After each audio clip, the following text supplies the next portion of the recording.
There we go. Hopefully everybody can see this. Let's see if I can share this.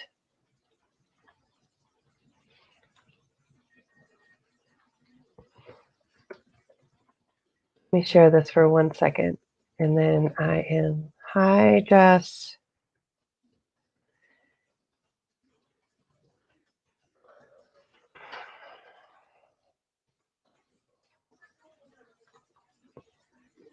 Okay.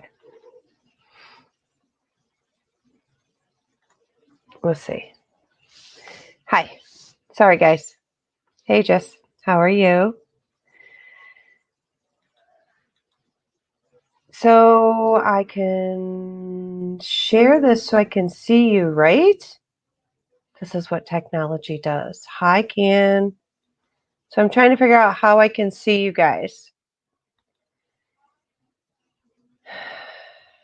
Doesn't tell me how I can see.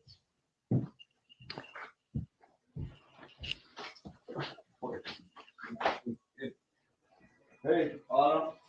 So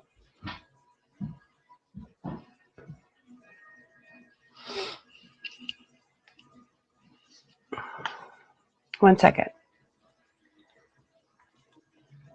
Let's see.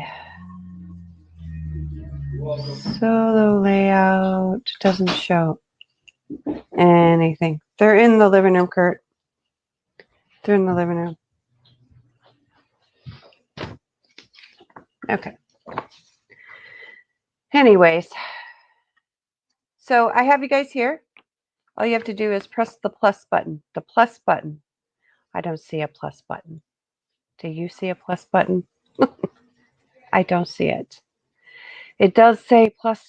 You told me that earlier, just didn't you? Pressing the plus button. I see it where it says invite, but I can't see, like, I can see that you guys are watching, but I can't see where you are. Share screen. It's not a share screen. So anyways, what I wanted to talk to you guys about was controlling the thoughts, because I have all you have to do is show the plus button next to the comments. Yeah, the comments actually is telling me that I can't post comments to Facebook groups. And then I don't see a plus button next to the comments. Click on comments. Okay, I'm clicking. I'm clicking on comments. Camera. Guest. Yeah, I don't see it. There's no plus button. I did click on the comments, so I can see your comments, but there's no plus button. I can invite, but I can't see. So anyways, what I found this week is in working with clients, I was trying to see if I could go into, like, there's a guest here. No,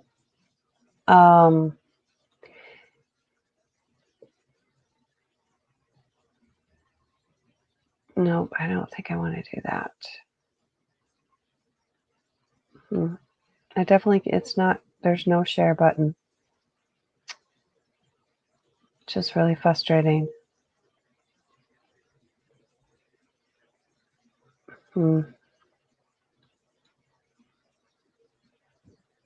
Show. Did that do it? Live viewer comic show up, and this is click on command, show screened. Click on comment. Show. Hello. See, that just shows it on the screen. I don't want to show it on the screen. I want to see the person, right? Show.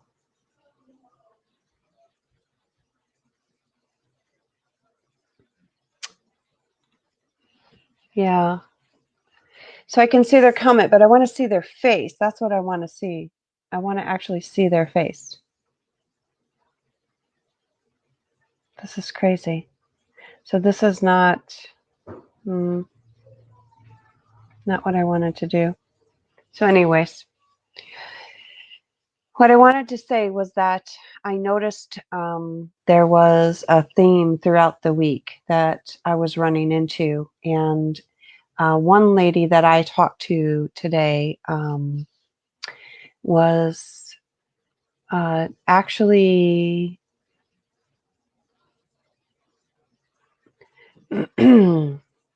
crying when I had talked to her. When I called her, she was actually crying. I did it. How did I do it, Candace? I don't see you. I want to see you. I didn't do it.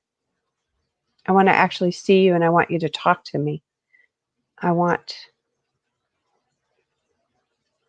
can't hear. What do you mean you can't hear? You can't hear me? Are you saying you can't hear me? I need a Google Meet with a link. Yeah. Can you not hear me, Ken?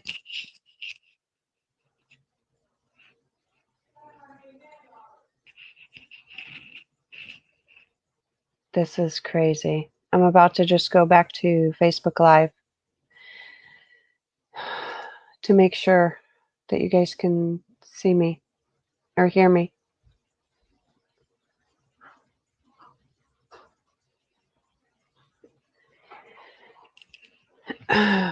You can't unhear, Mom. Okay. So anyways, lady I talked to today, called her to talk to her today, and literally I called her. You can't do that on here. You can share a screen and talk to somebody, and that's what I wanted, was the one-on-one talk. When I called her today, she was actually crying when I called her, and I asked her what she was crying about, and what she was doing is she was reminiscing a lot of old things in the past, old things that had happened to her, and she was sitting and thinking about all of these old bad things. And I said to her, "Why are you doing that?" And she said, "Well, I don't know. I have nothing else to do." And I said, "Okay, so you're bored, so you have nothing else to do. So you're sitting in your mind. You're sitting in your mind, just thinking about and letting your mind just kind of run and be crazy. We don't want to let our mind run and be crazy." I don't know how I did it, Jess. We can see the comments. Oh, okay. You can see the comments. Yeah. So I can see the comments, but I wanted to be able to see the other people. So the good thing about StreamYard is StreamYard, I can stream it. Actually, if I paid for the StreamYard, I could stream it to Facebook group. I could stream it to my YouTube. I could also stream it to LinkedIn, all at the same time. So it's really good. This is why StreamYard is better. But I wanted to be able to actually see you guys and let you guys talk to me in person, and ask me questions. I'm much more effective when you can ask me a question live and me answer it, and just kind of pull the information from everything that I know, and then also channel the answer from source, channel the answer to you. So anyways, but if you do have questions, go ahead and ask me, because I do want to answer you guys' questions. So this lady that I called, she was crying today. Asked her why. She said because she was bored and she was thinking about a lot of past things that she had done in the past that she wasn't very proud of. Also things in the past that, like her mom had died about 5 years ago. So she was thinking about her mom dying, and if she, you know, uh, said everything she was supposed to say to her mom, and did everything she was supposed to do and all of that. And when I asked her, why you were doing that, why was she doing that? She said she was bored, basically had nothing else to do. And if you don't learn to train your mind, if you don't learn to train your brain to get a hold of it, it will do that to you. It will constantly take you to the past. And now, not that everybody's like this horrible person, everybody has a horrible past, but I don't know about you, but whenever I go back to the past, it's usually not to one of my happier memories. It's usually not to one of the happiest places that I've been. The mind likes to go to all the negative memories and all the negative things. It just goes there. Very rarely does it go to a happy memory. Now, if you're with people and you're having a conversation and it's a kind of a light, fun conversation, then your mind will tend to, it can go to the happy things. But especially when you're by yourself and your mind is just running, most of the time it doesn't go to those happy memories. It goes to all those bad memories. So I said to her, we had been talking for a while. So I said to her, I said, how come you didn't catch the thought? How come you didn't notice that you were doing that? And she said, well, I don't know. And I said, okay, so what you want to do is you want to pay attention to what you're thinking. You have to pay attention to what you're thinking, the kinds of thoughts that you're thinking. Are they positive? Are they negative? Are they thoughts that are going to make you feel depressive? Are they going to make you feel sad? Are, are we reliving a bad experience? What are we doing? What are we thinking? So it's very much like Eckhart Tolle says this. If you've ever listened to Eckhart Tolle, he's got one of his speeches where he says that the mind is much like throwing a dog a bone. You throw the dog a bone, it chases it. And the mind is the same way. If you give it a negative thought, it will literally chase that thought. And it'll start this kind of spiral where so the mind likes associating things together, linking things together. That's one of the ways that we learn too, is, we learn that animals have 4 legs and insects have 6 to 8 legs. Like we associate things, we link things together. So when you're having these negative thoughts, that's what the mind will do, is it'll start linking one negative thought after another, just linking them together. Next thing you know, you are in this huge depressive mess. You are sad, your energy's heavy, you're tired, and you can't think of anything good. You can't think of anything that you did good. And then the mind, I remember I've had times in my life where I did this, right? And the mind would, sometimes the mind will even try to sneak in, like maybe a happy thought. But you're in this mode where you've been thinking all these negative thoughts. And it'll go to maybe sneak in one that's maybe not so bad. And your mind's like, no, we have to think about all these bad things. We got to think about all the bad things, everything that's ever happened to me, everything I've ever done bad, everybody that's ever screwed me over. So it truly, to me, is a form of self-torture. When we do this, when we sit and we think about all these bad things, and we keep replaying them and rehashing them, it's like self-torture. Nothing really good can come out of it, right? So this is a consistent thing, One of the other things that's been coming up in the last couple of weeks is anger. A lot of people have been bringing up anger, which is also, anger goes with controlling your thoughts. Okay. So, and when the anger that I see the most is people getting upset because of what other people are doing. So a lot of times it's people are at work and so and so is not doing their job, and if they don't do their job, then I have to do more, and I have to take on more. And when in reality, what we really need to do is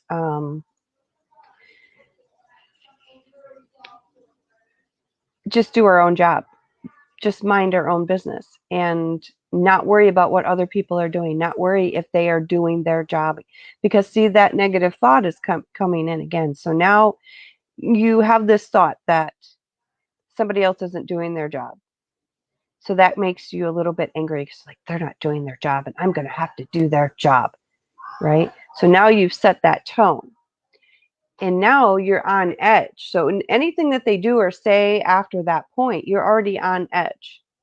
So they may not even be doing anything really bad, but you're already on edge. And again, it's the negative thoughts. It's the negative thinking that you're having in the mind. So you're setting yourself up to be even more mad and even more mad and even more mad. And what I find happens is this is a huge trait when it comes especially to addiction. So we're setting ourselves up to have an excuse, have a reason to be mad. And it just starts, again, this downward spiral where if you would catch the thought in the beginning, when you would realize that you're starting to worry more about what other people are doing than about yourself, then you would be able to stop that whole process.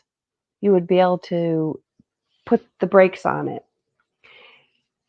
So when it comes to the negative thinking, we have to realize that it's a pattern. It's something that we do often. It's something that we get sucked into. And normally when we're doing it, we don't realize that we're in that pattern. So the cure is awareness, becoming aware of not just the thoughts, but that you're in the pattern of the negative thoughts. Okay? So I want to hear about your negative thoughts. I want to hear about when your negative thoughts happen. I want to hear about how far down the trail are you before you realize you're having those thoughts. So it becomes a training process. When you start to realize your thoughts and you start to pay attention to them and you start to notice that they're negative and you start to catch them before before they get too bad, before you're way down in it and you're not like the person that I talked to that, by the time I talk to you, you're crying in tears because you've been back in 5 years ago for the last 3 hours or maybe 2 days. You're 5 years ago back in all of this negative thinking. So how long does it take you before you notice that you are in this negative thinking pattern? The more that you practice stepping outside of yourself and becoming aware, the more that you notice that, the faster you are able to catch it. So the faster you're able to catch it, the faster you're able to come out of it and change it.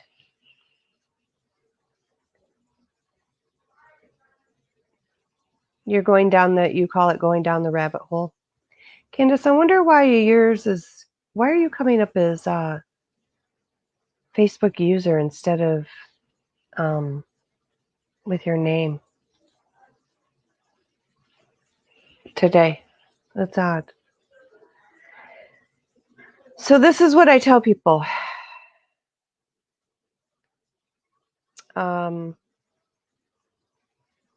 The first step is stepping outside of yourself. The first step is noticing that your thoughts, becoming aware of your thoughts.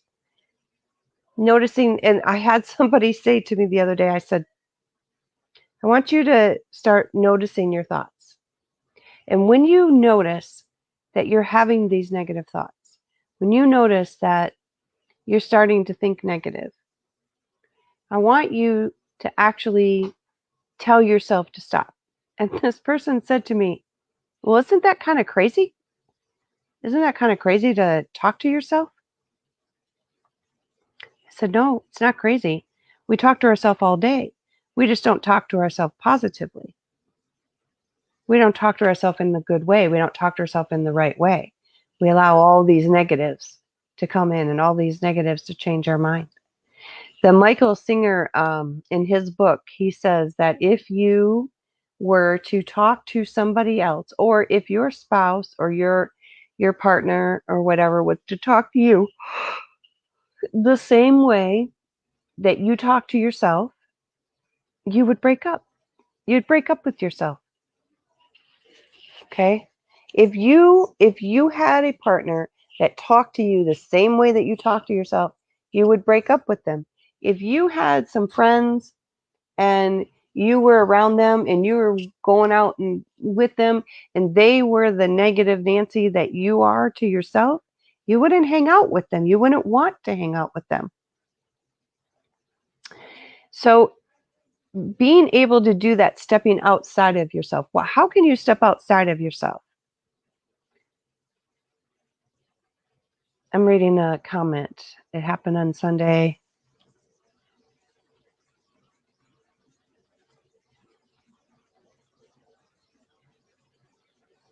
I was telling myself to stop because I can't go back. Right. Yeah, you can't. We can't go back and change the past as much as we want to. We just simply can't. You just cannot change the past. Literally. It doesn't matter how much you want to change it. You just can't. It's impossible. It is what it is. It is done. Whether you like it or not, it is done. You just can't change the past. So I always had a hard time understanding the whole, there's no such thing as time. And the only thing that's important is the now. Right now is the only thing that's important. And I never really could understand that. Like, how can there not be anything as time? How is there no such thing as time? How is that possible? There's time because there was yesterday and there's tomorrow. But the reality is there isn't anything but right now. Right now is the only moment. And then that moment is gone. So it's only right now. And actually, and right now. And that moment's gone. So how about right now? There is only right now. And literally 1 second ago is gone. So right now, there's only this right now, this very second, this very moment. Everything else is either in the past, which is already done and over. I can't change it. Like this StreamYard thing. I can't change that when I first came on it. It didn't work. I had to do a new one. I had to put a new link. Can't change that. Did I like it? No. So it's not about liking your past. It's not about whether you like your past. It is literally over. It's done. We can't go back there. So when I was trying to figure out this concept of time, actually what happened is the universe actually didn't give it to me and the understanding of it.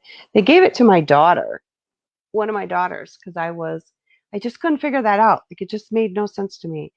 And she come home one day from the bus and she said, "Mom, I figured out there's no such thing as time. There's only right now." And I looked at her and I thought, really?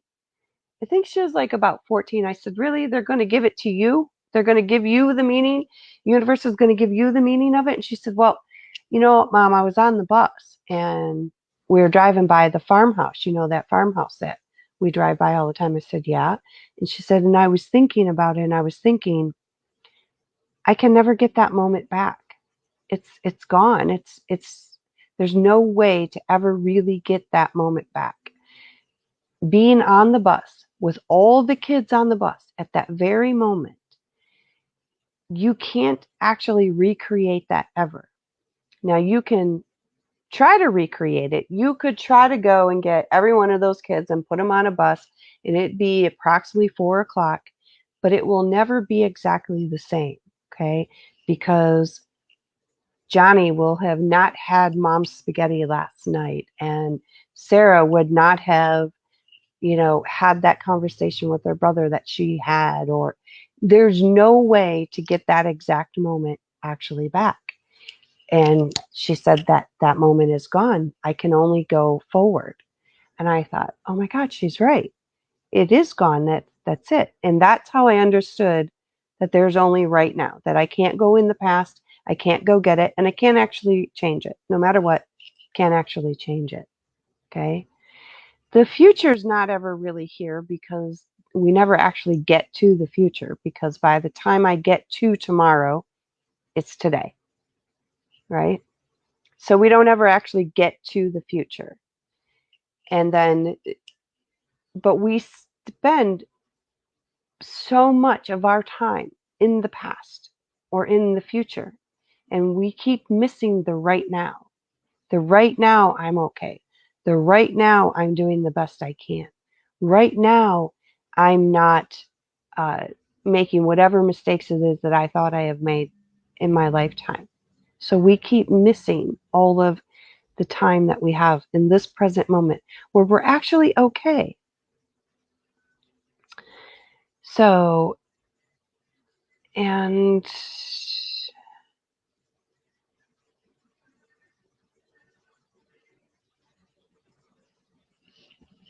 so I'm just looking at this comment again.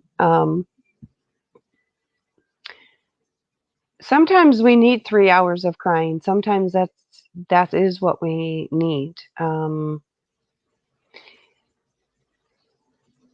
But for the most part, it's usually so that could have just been a clearing out process that you just needed to go through that. But for the most part, the faster that you can come out of the past, the better. The faster that you can stop rehashing what it is that you think that didn't go right, or what it is that you think that you did wrong or you did bad, that's the better. So there's a thing too about, when you practice forgiveness, we don't want to just forgive, um, the people that maybe have done us wrong. We also want to learn to forgive ourselves.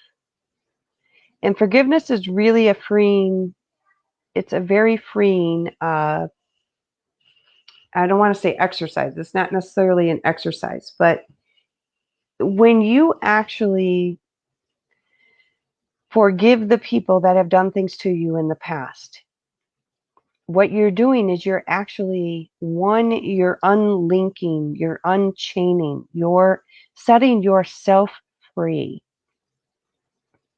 from all of that energy.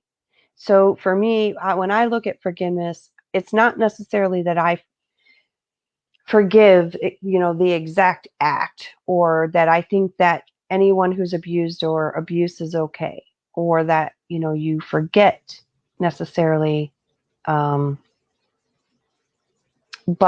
to me, forgiveness is very freeing. It frees you energetically. So I look at forgiveness more on the soul level. It's very freeing. So anything in your past that's been done to you, anything that has hurt you, anything that anybody has done to you that's hurt you, what you want to do is you actually want to go back to those spots or those people, and you want to take your energy back. You want to give them their energy, and you want to take your energy back. And if you're going to do any type of esoteric, like cord cutting, I don't suggest cord cutting. Personally, I don't suggest cord cutting. I suggest pulling the cords out, not cutting them. Because when I cut them, that's not actually pulling them out. I want them pulled out. I want them released from me. I don't want anything left inside on either end. So I suggest pulling them out and then asking the angels, the universe, to come and take those cords and heal them. Okay, we want to remove the energetic ties. We don't want to just cut them. So for me, when I practice forgiveness, it is about the other person as well. I want to forgive them as a soul. That doesn't mean that I agree with abuse, but I do want to forgive them as a soul. Okay? I don't want anybody to suffer. I don't want anybody to have pain. But mostly, I want to heal myself. I want myself to be healed. I want my soul to be healed. Why do I want my soul to be healed? Because I can't move forward if I don't. I can't ascend if I don't. And I can't truly help others if I don't heal inside. Okay? And so I literally imagine taking my energy back and saying, you can't have this anymore. This is my energy. and I'm going to take it back and I'm going to claim it. And if I've done anything, maybe that wasn't nice or whatever to you, I'm going to give you your energy back. And we're going to sever these ties completely now. We're just going to pull them out and eliminate them. Wherever you pull cords from, guys, you want to put white light back in there. So whatever you release, you always want to put the white light back in. Okay. And I don't necessarily, for me, it's not about entities or things coming in or taking you over. But that's not my thing. It's not that I don't think that people haven't experienced negative energies or bad things, but for me, I also believe there's a little bit of, if you're going to believe in certain things, then you can create certain things, So if you're going to believe in like demons and all of that, you can create that. But for me, it's more about how far on the scale is someone away from source. It's really more about that for me. How far on the scale are they from source, from God? The farther away you are, the more negative you're going to be. The lower your energy is going to be. The meaner of a person you're going to be. The more unhappy you're going to be, more sad, more grumpy. So for me, it's more about a scale. It's about how far away from God are you? You can call it God. I really wish that whole argument would go away. God, Buddha, source, whatever you want to call your creator. The closer you are to source, the more that you realize that we are one, we're all the same, the more you will not want to hurt others. You will not want to cause anybody pain. You won't want to do that. And you will also care more. So the other part about forgiveness, and I don't even really know exactly why, the conversation started out about negative thinking, because that, I can tell you across the board, is one of the bigger problems I find on a daily basis. But, and that leads us to our past, which is where we or somebody else have done negative things. So then this leads us to forgiveness. This is how we landed here. So the thing about forgiveness, guys, this is one of the bigger keys about forgiveness, that I never really wanted anybody to have pain in my life, and I never really wanted to cause anybody else pain. That doesn't mean that I haven't in my lifetime. That doesn't mean that I was not mean in my lifetime at certain times. I think, we're all human, but it releases karma. That's the big thing. That's the big thing. Forgiveness releases karma. If you want off the karmic wheel, you've got to practice forgiveness. And I don't know about you, but I want off the karmic wheel. I want off of it. I don't want to do this karmic wheel anymore. Forgiveness gets you off of the karmic wheel. That is what gets you off of it. So we have to learn to practice forgiveness, not just for others, for ourselves. You have to forgive yourself for all the things that you think you did, all the things you think you did wrong, think you did bad. You have to forgive yourself for them. How do you forgive yourself for them? You realize that is all the tools that you had at that moment. That's all the tools you had at that time. You didn't have any more tools, period. You didn't have any.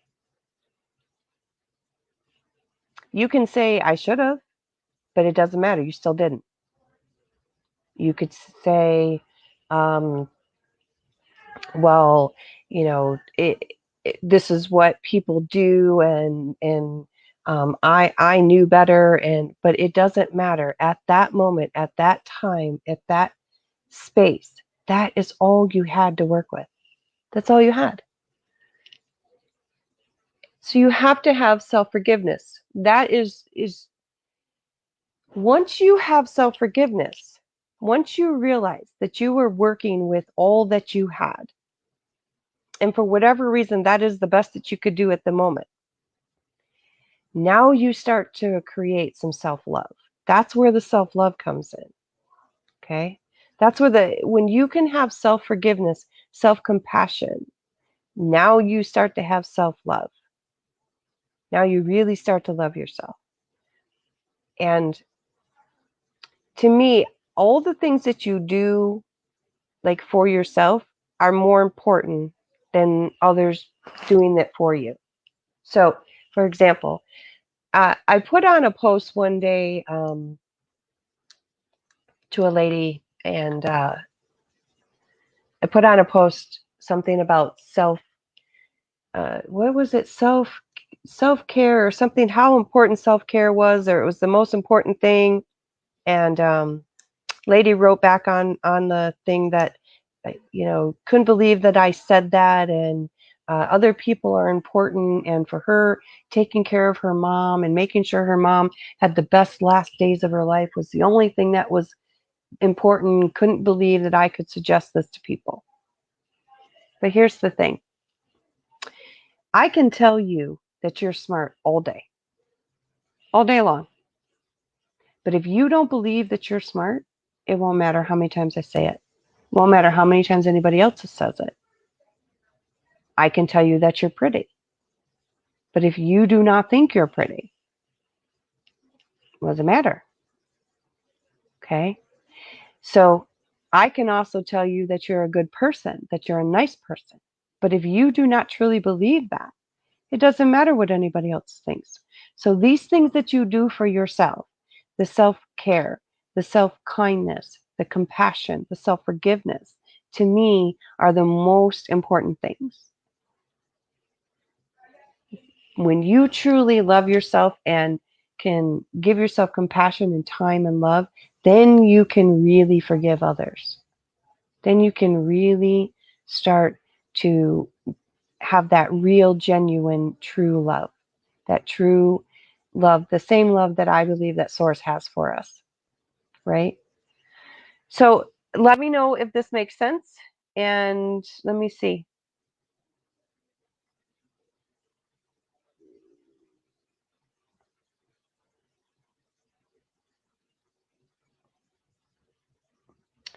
You need to accept that it is what it is and just move forward in your life. Yeah. Okay, so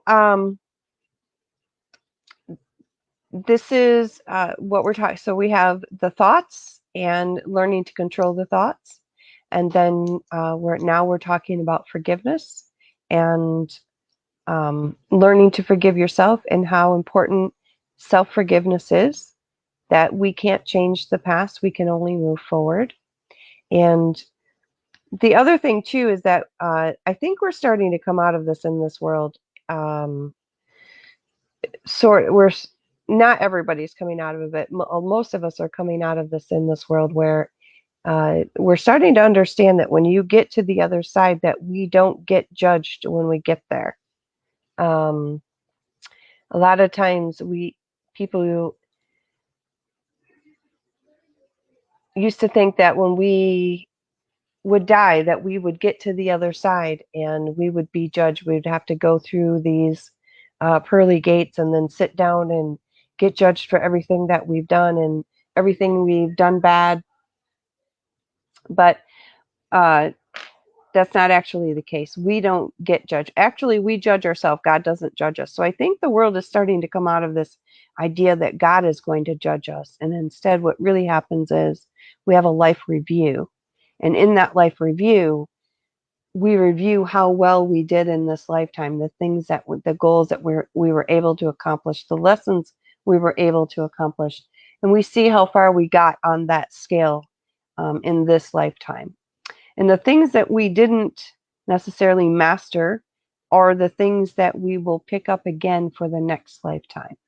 When we come in the next lifetime, those are the things that we will pick up and try to learn again and try to clear up on that karmic wheel again. We will try to clear those things up. So one of the other things that came up this week was people. So how do I explain this? It was being worried about what other people thought of you and the words that other people say to you. So this is how I trained myself to do this. I trained myself, one, to start controlling my thoughts.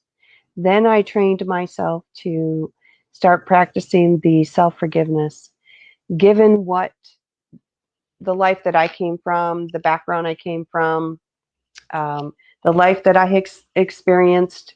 Uh, my household as a kid was very angry. There was a lot of anger in my house, a lot of abuse going on, a lot of yelling. And so given all of that, and I realized that, I didn't have a whole lot to work with. So I'm going to make mistakes. I'm going to not be in the best spot. I'm not going to have the most self-esteem. I'm not going to have the happiest thoughts. I'm not going to have those things. I'm going to have these limiting beliefs stuck inside and kind of be trapped by them. I'm going to be a prisoner of my mind, in a sense, on this depressive wheel, round and round and round, never thinking positive, never feeling like I'm good enough, always feeling like I have to do more, give more, work harder, work longer, all of these kinds of things, right? So I learned to give myself that compassion, give myself that love, to control my thoughts, to be nice to myself. I learned all of those things. I trained myself. I stepped outside of myself and observed what I was thinking. And it was literally an all day, everyday process. One of the other things I did was I stopped taking in what other people were saying. I stopped caring what they said. And I would literally take the words that they said to me and imagine them in front of me as if they're a sentence. So I would take this sentence and literally put it out in front of me and look at it and read it. And look at it and go, am I a lazy, stupid? No, I'm not. I'm not. So then I would literally just throw it away. Like, just throw it away. Like I threw it in the trash can. Not even take it in. Would not even allow it into my brain. Not even allow it into my mind. Then I'm not allowing it into my body and into my energy field. And I'm not allowing my brain to follow that bone, to start that spiral, okay, of, oh, I'm a lazy, and yeah, and remember I never got that done, and oh, right, I never got that done, and I don't complete this, and I don't complete that. So now I'm on this downward spiral where I'm never feeling good. All because somebody said something to me, right? These are just words. These words only have meaning when you give them meaning. They only have power when you give them power. If I throw them away and I don't let them in, they don't have any power. So that was one of the bigger things that I did, was I stopped letting people's words into my mind, into my space, into my body, into my energy. They didn't belong there, and I didn't let them in. Okay? So if you can, somebody says something to you that may be a little bit hurtful, a little degrading, super degrading, really hurtful, take the words and set them out in front of you like they're a sentence, and look at them and think, is this even true? Just because they come from somebody else, and maybe this person might be even somebody a little important to you. Maybe it's your mom, maybe it's your dad, maybe it's your husband, your wife. Maybe it's a little important, but still, does that make their words true just because they said it? Does that mean I should really take these as the word, like that's it? It's just golden, sealed, done. It's over. They said it, it's real. No. Actually look at the words and consider, is this even real? Is this something that I even want to let into me? And most of the time I don't. I just simply don't. I don't even let it in. Okay? And by doing that, then it no longer affects me, because the minute that you let those words go in, and the minute that you let them come in and affect you, Now your energy gets changed. That's when your energy gets changed. That's when your energy field gets changed. When you let that in, and when I say your energy gets changed, your emotions get changed. Okay, and when you have these negative, heavy negative emotions, I just dropped my rock. That's when your energy will start going down. Negative energy, negative emotions will bring your energy down.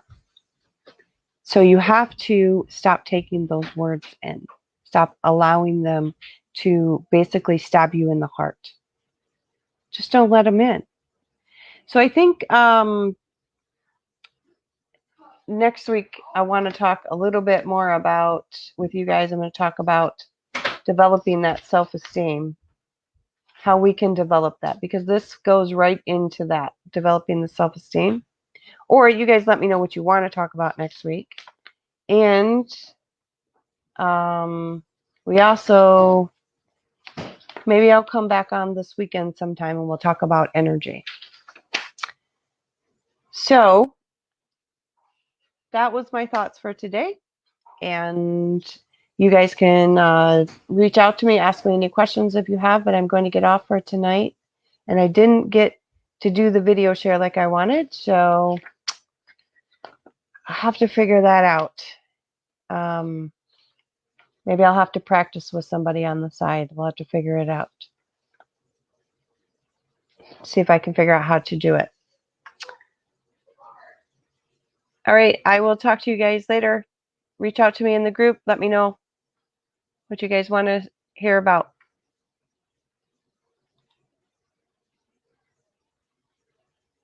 Thank you. My video is breaking up.